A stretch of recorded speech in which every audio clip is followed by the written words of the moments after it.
Mehsana anti corruption bureau એટલે કે એસીબીએ સાબરકાંઠા જિલ્લાના હિંમતનગરની મામલતદાર કચેરીમાં એક સફળ ડિકોચ ઓપરેશન હાથ ધર્યું હતું.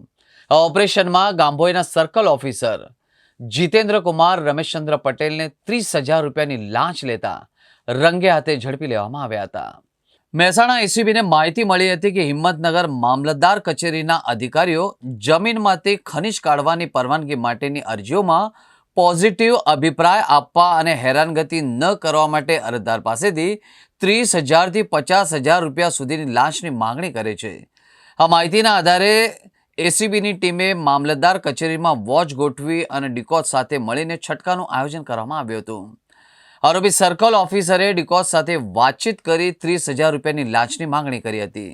જ્યારે તેઓ લાંચ લઈ રહ્યા હતા ત્યારે મહેસાણા એસીબીએ તેમને સર્કલ ઓફિસમાંથી ઝડપી લીધા હતા.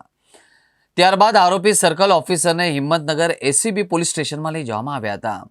રાત્રિ દરમિયાન કાર્યવાહી હાથ ધરવામાં આવી હતી. હવે તપાસ ગાંધીનગર એસીબીને સોંપવામાં આવી છે.